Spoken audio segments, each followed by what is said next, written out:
Good evening. This is Samantha Williamson coming at you live from my house in New Braunfels, Texas.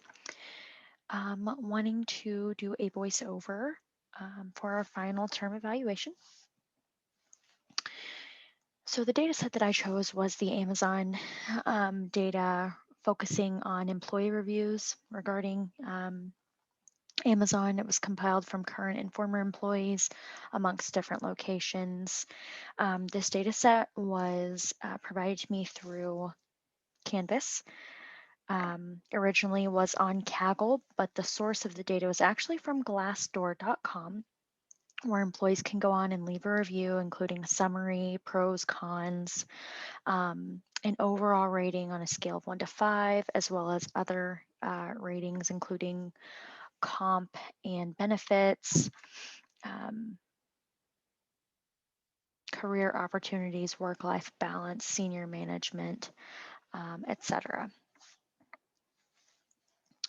So again, it's presented in reference to current and former employees of Amazon and their experiences.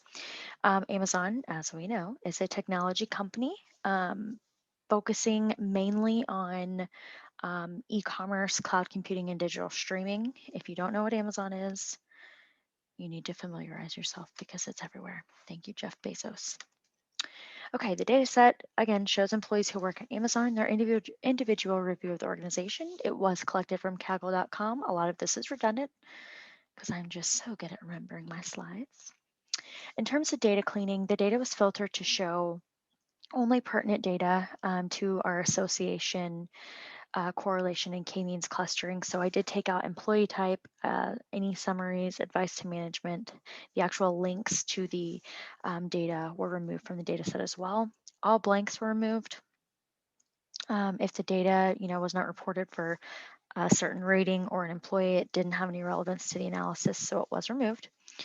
And then the data selected were the numerical ratings, pros and cons. So as far as data ratings, data cleaning, excuse me, this was the data set. You can see company location, dates, employee type, job title, summary. And so it kind of just is all over the place. It's huge. There's, data everywhere. And this is what I've cleaned it up to. So scrolling up to the top would be very helpful. So sorry. So I've kind of narrowed it down. I did keep location, summary, pros, cons, and I have here the numerical data based on the ratings. So just wanted to pop over and show you that. Back to the slide though. So initial thoughts about the data, again, was it was super cluttered, need to be filtered to show the most common pros and cons. Really wanted to get an idea of a common theme of Amazon employees and their ratings for the company to see if there was one. Wanted to also note if there was a positive correlation between work culture and senior management. It looked just by roughly viewing the data that there was. And then if there was any association between work and life balance. I know that's important. Amazon employees work crazy hours. They're always delivering, So my question was, is there a work-life balance or is it kind of hectic, like we have in healthcare? So on to RapidMiner to look at all of this information, association, correlation, and k-means clustering analysis.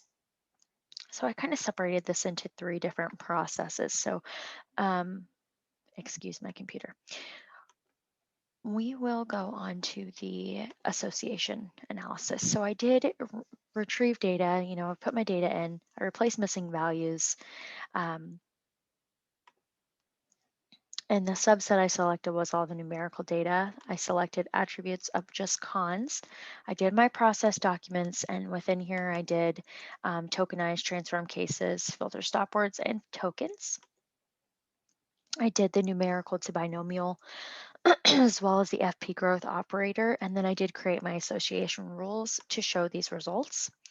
And what I noted here was that work, life, and balance, what I was, initially curious about was there is a, a strong confidence interval between work-life balance, all of that right here. So But again, that doesn't tell me if it's good, if it's bad, anything like that. So I can't really make a determination on if that needs to be worked on. All I can note is that it's said a bunch of times. You'll notice good in work is correlated, but it's only at a 41% confidence level, so really can't say anything to that. But at least bad's not on here. Um, the graph, moving things around here, just cool to look at. Anyway, moving on. Let's go back to the design here. This is going to be the correlation matrix. I did the same thing here. However, I selected the attributes for a subset of data, and that would be just all of the numerical data. I did remove duplicates to show no missing attribute. I'm sorry, I did remove any duplicates and then filter examples to show no missing attributes. I added the correlation matrix, and then upon running the data, you can see just right here, nothing is over about 63%, which tells me maybe we need a little bit more data. This data set was from 2013 to 2015, so 2013 to 2018, excuse me, about 5 years. So it really tells me that we might need to look at, you know, more data in recent years, and the data pool just needs to be a little bit larger. But we can make an inference about right here, the culture values and overall ratings have a correlation. Excuse me, a little past my bedtime. Also, we can also see that culture and values and overall ratings, of course, has one, but also the culture values and senior management. Um, so that is basically, to me, kind of saying that senior management does a good job of exuding those culture and values, letting them know that what they are.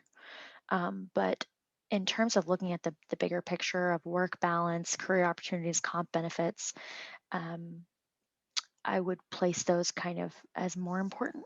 So if I was Amazon looking at this data, I would say, okay, if we're going to focus on employee retention, we should probably work on the comp and benefits. If you look at all of these ratings right here, they ain't too good. So I would pay attention to comp and benefits and maybe work-life balance as well. It's as I thought it would be, which is pretty low. This is the visualization. I always love looking at this one. Of course, note your higher culture values and overall ratings. And I believe the highest was senior management and culture values. So gives you a good idea of that. Now on to k-means clustering. Let's go over the process real quick. So here I did, I did select attributes for just cons. I wanted to see, give me the bad stuff. I did the process documents from data the same way, filtering those, tokenizing, transforming cases, filter stop words, filter tokens, and the clustering. I did the groups, the K group of 4, max runs of 10. As far as performance, we did average within centroid distance. Upon running this data, you will see, excuse me, that based on the description, cluster 2 had a lot of more items grouped together than any of the other ones. There's a total number of 5,000.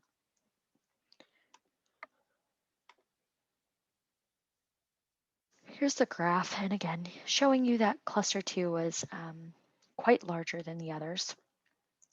And then upon reviewing cluster 2, we saw a lot of just random words in here. So associating with work. So there was work, people, move, all those words just in describing a, that one would think would be an employee review were in there. So nothing kind of out of the ordinary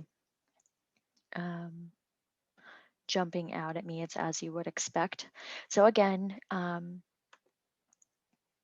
this shows that in conclusion, showed a semi-strong correlation between senior management and culture values. However, it was only at a 63% confidence interval, so I'd like to see that higher. The data also mentions work, life, and balance. They're all associated with each other multiple times, but it could indicate, positive or negative meaning, but we're unable to determine which because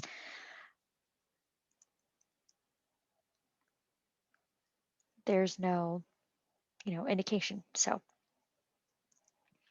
the K-means clustering did show that out of 4 cluster centroids, cluster 2 carried the greatest number of alike phrases and words pertaining to common words in the workplace like work, things, people, move, etc.